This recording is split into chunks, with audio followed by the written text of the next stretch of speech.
This is Dustin Johnson with AgYield, and today we're going to do an AgYield tutorial to give an overview of how the AgYield software is laid out. And this might be for new customers that are new to AgYield, or even for existing customers that just want a refresher of how the software works.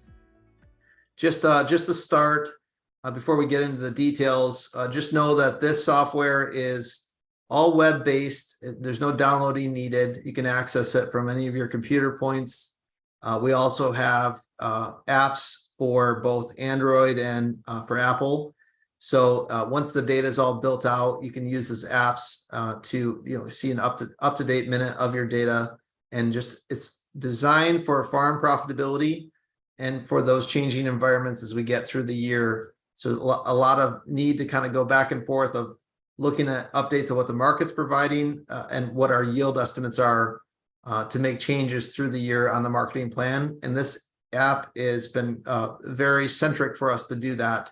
It's completely changed the way that we're doing business and keeping tabs on where the marketing stands for the year. So with that said, want to first start off with just the data, starting off with how we build out the data. And we'll get a look at how we look at the data after that. So as you're building out, we're looking at crops by crop and crop year, okay? And so what I'm doing right now is I'm showing the beginning of the management section, where we would look at which entities a grower has, which fields are being planted through those entities, and then which crops are being seeded on those fields. So I'm in the crop section right now, and I've already built out 3 example crops for this customer. We've got conventional corn at 900 acres, cost of production 1,200. Seed corn is at 500 acres, a little bit less cost at 101, and soybeans at 600 acres at a cost of 815. Now, expected yield and is going to be different for each crop. You can designate your own expected yield. You can designate expected yield on a field level. If you got some fields that are better than others, we can go into these crops and adjust those. But the main point is that everything's going to be built off of this 23-24 crop year. We can also start building out 24-25 as well. Or if you still have got some old crop left, we can be looking at the 22-23 crop year. Everything's going to be segregated by crop year. Within this crop, if I click into this, there's different things that we want to set, like goal setting for the year. So we get alerts when we hit our goals. We can set our default basis, or we can look at an automatic feed for your area. And then to keep it simple, in this example, I just named my fields by the county that they're in. So it shows total fields total acres for that county, but then what have I seeded of that field? Okay, and then I can choose each individual yield expectation for those different counties. Keep it simple. I just kept it at 217 on all of those. So once we've built out the crops, we'll want to make sure that we've included those expenses by crop.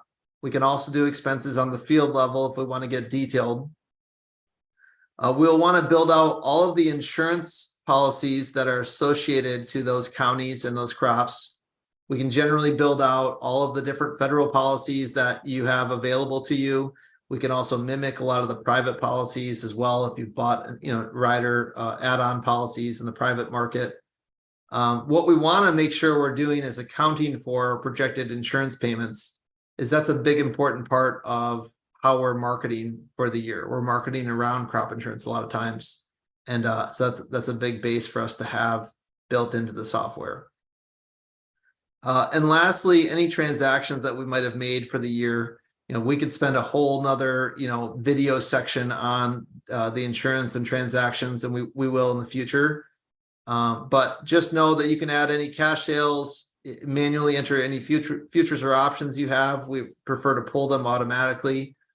And then other revenue and indemnity payments as well. So all of this is going to be sortable. You can change the entity that you're going to have that transaction included in. In this transaction section, we can put any type of cash sales, futures and options, indemnity payments, or other revenue that we would be normally acquiring through the year. All right, so since I've already pre-built this out, I'm going to go right to out of the management section where we were looking at building the data and look at performance. Oh, in the performance section, we're looking at the present value of the crop in account summary. We're looking at past performance in performance chart, and we're looking at future outlook in the profitability outlook. Okay, so past, present, future. I'm going to start on account summary just because this is what you're going to generally see when you log into the software. And it'll give you a sense of how we organize and have the filter set for deciding which crop we want to look at if we're looking at the whole farm. So if I click off only looking at conventional corn, we see at the top that we've got 195,300 bushels of expected production on those 900 acres. So that's my 217 yield expectation. Shows a current estimated return 3.97%. And then our proprietary AgYield score, it just shows, you know, how we're doing through the year. This section, like I said, is a present view of profitability. So it's assuming current market prices, and it's giving that as the value to anything that we don't yet have sold. Okay, so we start on this unsold production category first. We notice that my 1500 basis is plugged in there. That's the basis that I arbitrarily set for this crop. And it's going to take that current futures price up to a 10-minute delay. So it's constantly changing throughout the day. And it's going to put a value onto whatever I don't yet have sold at that market price. Okay, so that's going to continually change our bottom line as we update through the days and the weeks, until, of course, that we're sold out for the year and the crop year is closed. But this is the present view of it. Now, any cash sales I've made are also going to be put into its own category. Any futures and options that I've engaged in through the year will have an up-to-date minute of their current profitability. So for a lot of growers that, you know, may have had trouble in the past, you know, keeping tabs of how their futures and options hedging is relating to the farm, this is really well designed to accommodate that and flow right into what those are actually doing for you as a hedge. And those will be priced up to the minute as well. Crop insurance. Now, crop insurance we're in a unique situation at the time of this video that we've had a big enough price drop that we're starting to see payments projected for some of those higher valued policies, such as ECO 95% or even ECO 90%. So in this case, you're seeing some value showing up in this crop insurance section.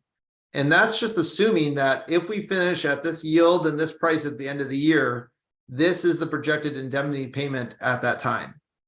All right, so that's going to give us an up-to-the-minute value that we should be estimating from crop insurance. And we can go in and change those yields to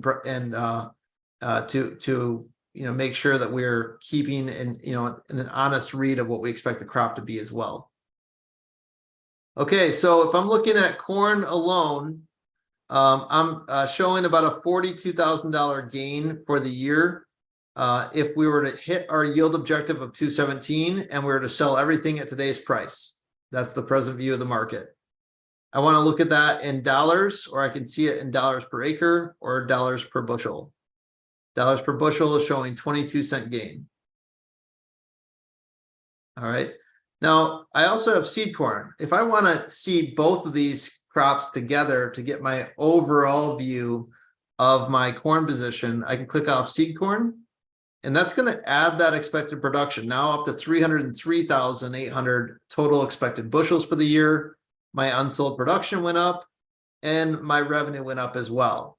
So it's just going to be a nice filter to look at which crops you want to segregate.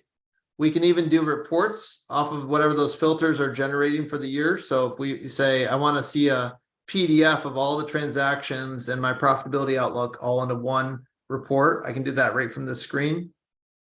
If I want to see all crops on the farm, I can click off soybeans as well, for looking at a top-down view of expected farm profitability for what we know today. All right, so if we flip over and say, right now we're projected $109,000 profit up to the minute between all three crops. How did we get to that point? A lot of that's going to be found in the performance chart. So this is going to be that past view of the market, bringing us up to that 109,000 for the year. And again, this is all filterable on the right-hand side. So if I'm looking at my green line here, this is showing my performance at 109,371 compared to the market performance at negative 48,968. So my performance is always going to be all of the collective decisions we've made through futures and options, cash transactions, other revenue, versus had we done nothing at all in the market? What have my hedging decisions led to, as a positive or a negative compared to what I could have done not doing anything at all? And this is just great for reviewing at the end of the year or making different decisions in the future. It just helps tell the story of how we got to this point. We are currently looking at readjusting performance, which will take all of the information about yield and cost and assume that that was the beginning and the end for this performance chart. As we make decisions and changes through the year, all right, so we add cost or reduce yield or add yield, those decisions will show up on the dot plots under the dynamic performance. Okay, so we can go and actually click on these and see what decision was made that day. So back in January, it's showing that we sold 20,000 bushels of soybeans at $14. And we also sold 10 contracts of D23 corn futures at $6. So that's the decision that we can see was made there that led to some of that deviation we're seeing from the green line to the black line, right? So what have our collective decisions through the year led up to? All right, so moving on. Now, once we have all this data built in and we're saying, okay, that's great. This is where we stand today. Here's what we've done up to this point. Now, how do I make decisions for the future? Now, this is where we spend a lot of our time in AgYield, actually, is trying to use that data to make better decisions looking out forward. And better decisions for us is really about creating a good market profile for multiple yield and multiple price outcomes, because we don't know yet what weather is going to be for the year, and we don't know where prices are going to end up at the end of the year. We do know what insurance is providing for us at different yield and price points. We do know what the decisions that we've had in the cash market and futures and options will do for us at different price points as well. So this is exactly what we're looking at on this screen now, is a matrix of multiple yield and price point outcomes for that crop. And I've got both the corn crops, regular conventional corn and seed corn overlaid on top of it, or I can look at just regular conventional corn for the year. If I were to go and say, okay, between a price of 420 and 630 and a yield outcome of 174 to 260, how am I looking from this profile? Each one of these boxes is going to show me an expected return per acre, or I can look at it in return per bushel or return in actual dollars as well. So if I think a likely yield and price outcome for corn would be a 222 final yield and a 465 futures price, I'm showing here that we're making $102.38 per acre based on the decisions that have been made in this demo account so far. So how do we come to that number? Well, we click right on that box. That's going to show us current cost of production of $1,200 an acre versus all of those revenue components that came into building total revenue for a net of $102.38 per acre. That's going to include futures and options, crop insurance, value of cash sales, and value of the unsold bushels that would be sold at that price point. So the point of this is that we're looking for ways to, make a decision that we can forecast before we make the decision. So if we see some areas that might not be as green, in this case, it would be low yield, high price for corn. We see some areas that might not be as green. We can go and try to make adjustments that will be a more acceptable outcome if we can at that time. And there's multiple ways to test different cash sales, different board products or cash market products, min maxes, accumulators, anything that you want to try to test to see how that outcome affects you in different yield and price outcomes. We want to do that before we actually make the decision to better plan for it. So I click off both corn and seed corn, and we're looking at a range from $4.20 to $7. We will probably start to narrow that up as we get into the growing season and have a little bit more certainty about how that season's going.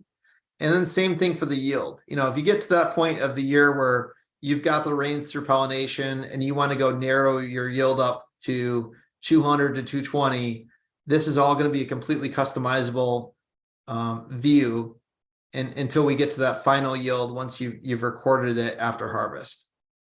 All right, and then we're just working on just what you have grown for marketing.